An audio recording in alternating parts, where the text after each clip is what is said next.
What's going on, guys? Welcome on back to Second and Short. My name is Tyler Lauder, joined with Aaron Bend, and we have a special guest with you guys here today in Molly McIntyre. Aaron, Molly, how you guys doing today? I'm doing excellent. Probably should have just said one of our names first and then the other one so we wouldn't have to guess who's supposed to go first. I'm doing great. Yeah, I'm glad you took the lead there. I was going to let you talk, but yeah, doing pretty well. It's nice to be here. Thanks for having me. Yeah, welcome on in. And today is Monday, which means we are talking about our Monday movers, those that move up and down on our fictional power rankings. And the first people we are going to talk about, let's jump right in. We're going to talk about the Miami Dolphins, the 4-3 Miami Dolphins, the Tua-led Miami Dolphins. Aaron, why don't you lead us off here on why these Dolphins are moving up today after their win over the LA Rams? Yeah, I mean, of course, the big headline here is that Tua came in, won his first start, didn't play well. But the reason I have them moving up is that they've won 3 out of their last 4 after starting 0-3. And a large part of that is due to their defense. Yesterday, they had overall offense that they had just under 150 yards of total offense. 150 yards. And they still won by a score of 28-17. They had Andrew Van Ginkel had a long touchdown. They got some turnovers. They made plays on defense, and they made the Rams look bad pretty much the whole game. Yeah, it was an interesting game. I watched parts of it, to see how Tua was doing and everything. And when he took like an early hit on Aaron Donald, it kind of scared the shit out of me. Not gonna lie, if I was Tua, that'd be terrifying. But I mean, looking at the stats, only 150 total yards, 3 yards per play. They only had 8 first downs that entire game, which is just crazy to see when you win by 11 points. But yeah, they're 9-7 in the last 16 games. They're definitely trending up. They're a completely different team than we saw them early last season. I'm kind of excited to see where they go.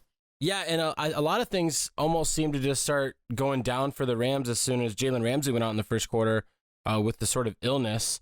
I didn't look up the details on that and everything, but I saw illness and just saw he was out. And obviously, when you lose one of your best playmakers at any level, it's going to make a big impact. And how you adjust mid-game is almost sometimes too hard to match. Like, it's almost better if your star is out before the game starts than a game plan goes out the window almost. Like, if Aaron Donald went down, I feel like that defensive line would just get a bunch of offsides calls because they don't know how to play or anything. But we got to give major credit to this Miami Dolphins team. I mean, simple. If you can win on special teams and defense, your offense never has to do anything. We've seen teams in the past, like look at the Chicago Bears back in like 2005. Like Rex Grossman just had to hold the ball like 5 times a game, and then the Bears could win games. Just don't throw interceptions, I mean, what was that? When was that year when the Steelers played the Texans and the Texans had like 24 total yards and they won? I think it was 24-7 just because of defense and turnovers. Yeah, it was a great game to watch. I think Tua has some potential. I think he made some good plays here. I mean, the Dolphins were looking fine before Tua went in. So for me, when they sat Fitzpatrick, it kind of felt out of nowhere, and it felt weird. But I'm excited to see where Tua leads this team. They're developing in the right ways. I think they're not playing in a super difficult division. They've got the Bills up there, but the Patriots they're falling down. The Jets, they're just a train wreck. So, I mean, I think this is a good place for them to develop. I think this is going to be a great place for Tua to lead. Yeah, and don't forget 3 wildcard teams. Oh, yeah, 7th seed. Exactly. Yeah, so, let's move on. Miami Dolphins, they're getting up here for us this week. Let's talk about a player. Aaron, who are we going to be talking about next? This is a player that stepped in for injury on the Steelers once their inside linebacker got hurt. That's Robert Spillane. Last week came in. He had, towards the end of the Titans game, he had a monster stop on Derrick Henry, sacrificed his body to prevent the touchdown. And then this week, going up against the Ravens, intercepted Lamar Jackson first minute of the game, ran it back for a touchdown. I mean, the guy's playing really great for a player who was just kind of a backup up until now. He stepped in, filled Devin Bush's spot very well so far. So, I mean, he's got a big up for me. Yeah, I looked into this Spillane dude because he picked Lamar Jackson off running back, and my roommate's a Steelers fan, and we had no idea who this guy was. So we looked him up, and before this, he's played 1 career defensive snap, just 1. And he picks off Lamar Jackson, the Madden athlete, the former MVP, And filling in for Devin Bush, that's a big name. The Steelers traded up for him. He's presence on that team. It was really impressive to see him go out there and run that back. I'm kind of excited to see where he goes because he'll be playing all season long for Devin Bush. Yeah, and we will have to see before I talk more on him is that we just saw that the New York Jets traded Avery Williamson to the Steelers. So Steelers just get another linebacker to use there who can play inside. Oh, this is just, it's kind of weird. We were talking about this, Aaron and I, a couple weeks ago on like teams that always have a certain position. And it seems like the Steelers always have like these gritty linebackers that can just fill in, come on in, and they just play well no matter who they are. And I think that's kind of what we were talking about before Aaron jumped on, Molly, is that these Steelers look really dangerous. And I think these are one of the reasons why they're dangerous is that at the first level, they're dangerous. And even their substitutes come in and they can make plays. I mean, he had 11 total tackles. What I liked about that, though, is 10 of those were solo. When I see my middle linebacker out there, I want him to get solo tackles. He's reading the game. He can predict what the run offense is going to do. That's what I like to see. Big ups for him moving forward. Yeah, the Steelers are looking dangerous, and just this has nothing to do with anything, but the Steelers seem to always have weird niches, and it's the gritty linebackers, it's the receivers they got in like the 7th round of the draft that turned out to be elite. What's up with that? Yeah, I think the Steelers, I've said it, I said it before we started recording here, I think they're going to win the AFC Championship. I know that the Chiefs are daunting, you look at them, but I truly believe that they've got everything it takes to win a Super Bowl, and as long it comes down, I think, to me, if Big Ben is going to screw it up. Is he going to throw a game-losing interception? Is he going to... It's just, I think they have damn near everything.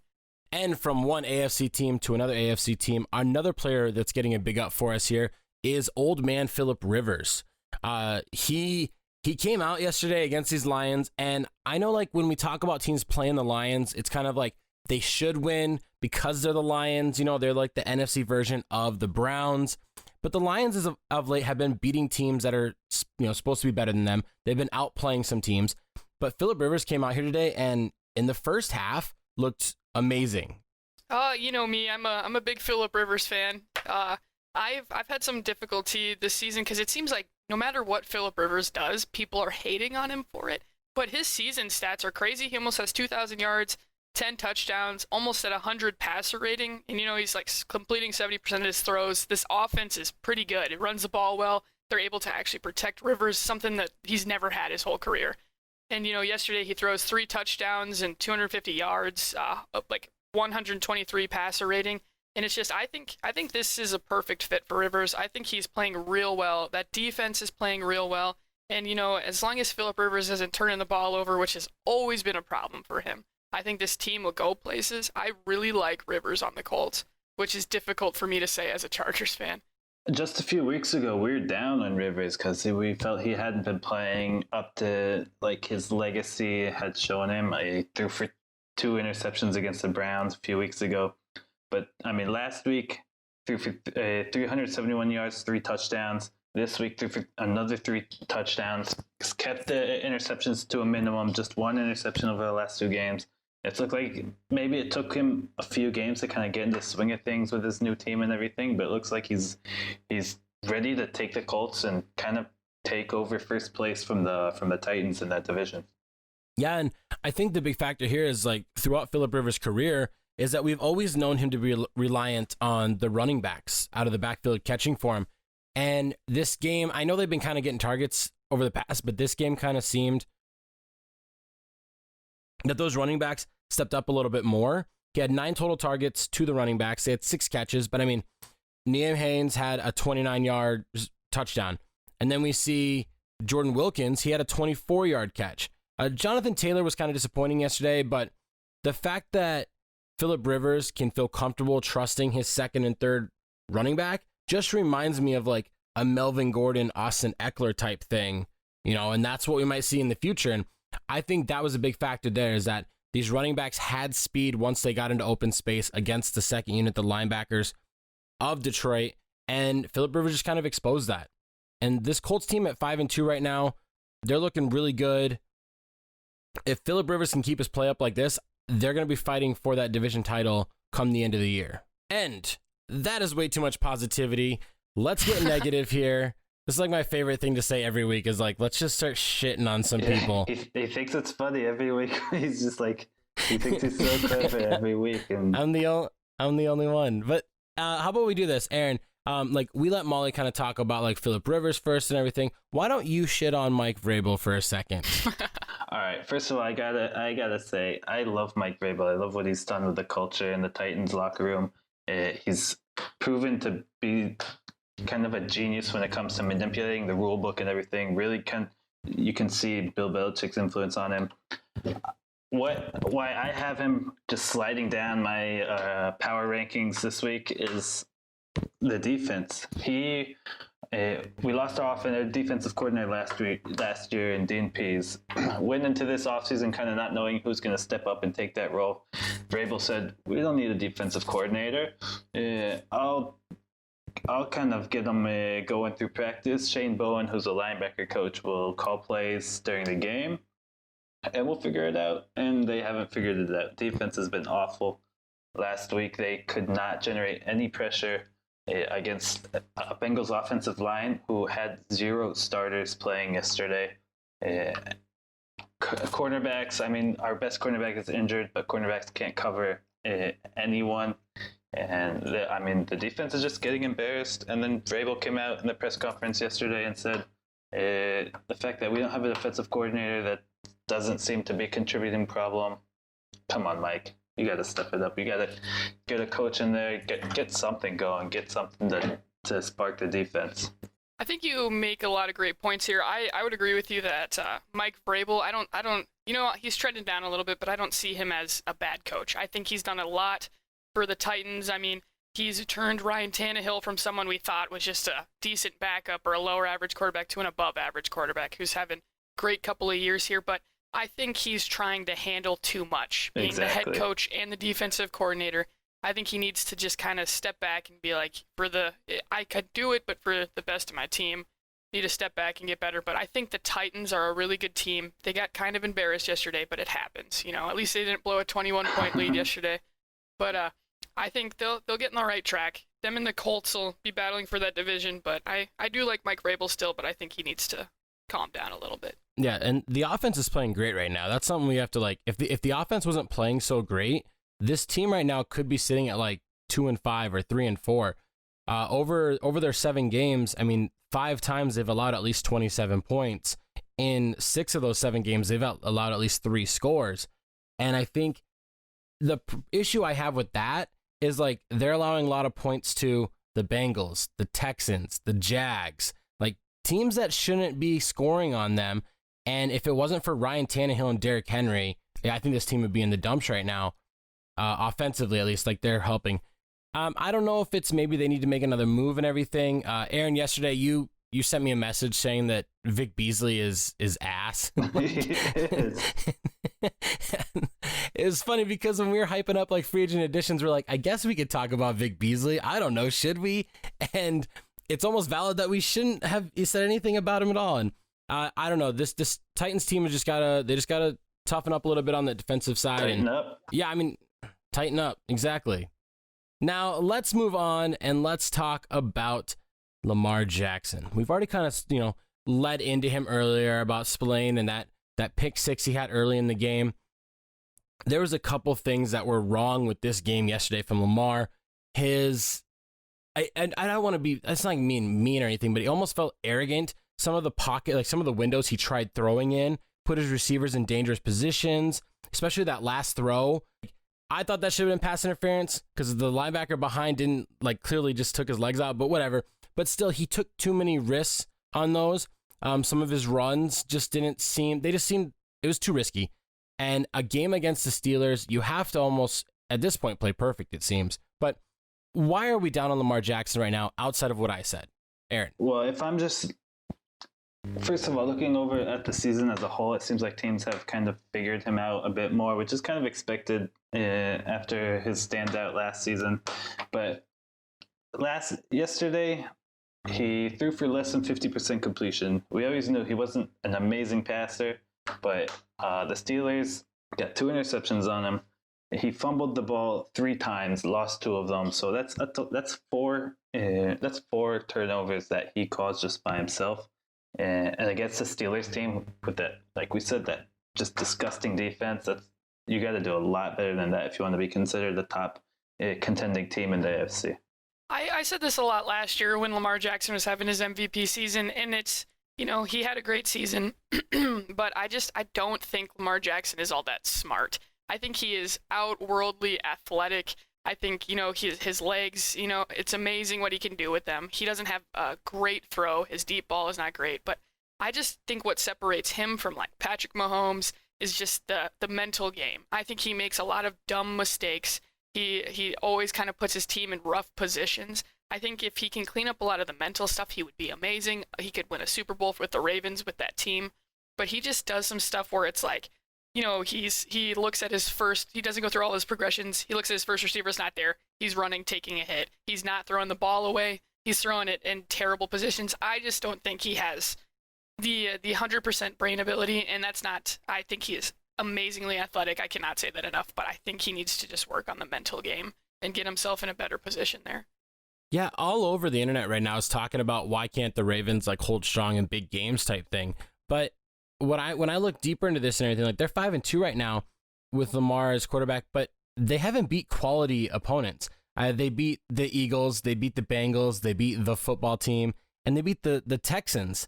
Like when you look at those teams right there, those 4 teams, kind of ass. They have a combined combined 4 or 5 wins.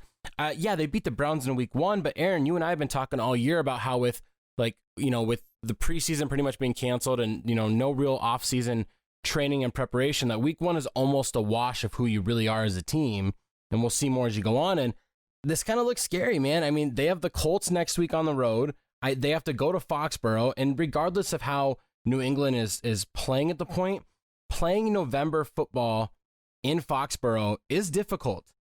And for a guy that's not accurate like Lamar, he could get picked apart, and then they get to play the Titans and then the Steelers again. Like, if Lamar Jackson doesn't figure this out quick, the Ravens are going to slide fast and could find themselves at 6-4, 6-5, come week 10 and 11. Yeah, and that division is brutal. You've got the Steelers undefeated, and I think they win that division. But then, the Browns have always, they're there. They're like at 5 and whatever right now. And I don't think they're better than the Ravens, but I mean, if the Ravens' tough schedule, they slide a few games. The Browns, who are pretty injured, Baker Mayfield's not super consistent, but they're still there. That's kind of still a tough division, and I'd like to see the Ravens kind of clean it up and go places, but I don't have all the confidence in the world in Lamar Jackson. Yeah, I do agree. I think this is going to be the next few games are really kind of going to tell us who the Ravens are this season, and we'll see how they play against some tough competition and see if they can maybe steal that second game against the Steelers later in the season. And now let's talk about our final mover down, and this is going to be a team here. We're going to talk about the San Francisco 49ers, who are now 4-4. I mean, defending NFC champions. They have been hurt all year. Nothing is going right for this 49ers team. Before we dive into why they're moving down, is Nick Mullins a better quarterback than Jimmy G? All signs point to yes, apparently. Yeah, I guess I don't know. I like Lamar Jackson. I've never really had all the confidence in the world in Jimmy G. I mean, he played pretty well last year. Obviously, got him to the Super Bowl, but he just seems he's kind of a douchebag sometimes, and kind of just not the guy I'd want to be my quarterback. But I would not say Nick Mullins or CJ Beathard are better than him. But that's just the tough quarterback room, I think. Yeah, I wasn't a huge fan of the signing at the time as well. Yeah, I thought it was a lot of money for a guy who was very unproven. And I think they would be wise to kind of, I'm not saying definitely move on from him, but kind of check out their options during the off season. The team as a whole, I mean, I guess they're kind of fulfilling that prophecy about the post Super Bowl slump for whoever loses the Super Bowl. They've had some ugly losses. The defense is not nearly the force it was last year. They're not running the ball like they have last year. They just have looked overall like not terrible, but just kind of very unimpressive and unremarkable, is what I would say. Yeah, I mean, and they piled up another injury as well. George Kittle left the game. It just, they're down like 3 running backs. They're down like 2 receivers. Now Kittle's hurt. They're swapping quarterbacks left and right. Their defensive line is just getting depleted. We were bashing on Philly like a week or 2 ago about how their like health and fitness team and recovery team is just bad. The 49ers can't stay healthy either. So this is just more things for you guys that listen to us. If you are ever traveling, don't drink the water in Philly. Don't drink the water in San Francisco. Stay away from it. Don't drink any water ever. Yeah, just drink Dr. Pepper. That's all you got to do, and you'll be good. That's how I got through high school. Yeah, I think I'm not thrilled about the 49ers this year like I was last year, but I think they're to bring basketball into this. I think they're kind of like the Golden State Warriors, where last year, they lost a bunch and a bunch of people got injured, but I think they'll be back next year. The NFC West is a brutal division. 4-4 for them right now is, honest to God, best case scenario. With all the injuries they've had, I think they'll be back. But yeah, this year's kind of the Adam rank year. Maybe they'll actually go 4-12 instead of going to the Super Bowl. But isn't that pretty crazy though, how we're sitting here and after 8 weeks in, the 49ers are last in their division at 4-4, which would be good for like a 2-game lead in the NFC East. They would be kings. They would be like, that's like when you retire and then move to Guatemala to live like a king after being like middle class all your life. And that is going to do it for us here on Second and Short and our movers of ups and downs. This week has been pretty exciting. We got our new co-host on here, Molly McIntyre. Hopefully we'll hear more from her in the future. Be sure to click that subscribe button down below if you're checking us out on YouTube. Stay up to date on everything that is Second and Short. Click that like button because it is the cheapest way to show your support here for Second and Short. And leave a comment down below on who you think is moving up and down as well. And if you want to check us out anywhere else on social media, be sure to look at Facebook, where we're updating every post, every new episode. We're also on Twitter, where we try to keep up to date with new polls every week. And also on Instagram, where we have midweek posts and news updates, polls, our story, discussion points, all the likes. And feel free to send us a DM on whatever platform, whatever time of day, whenever you want.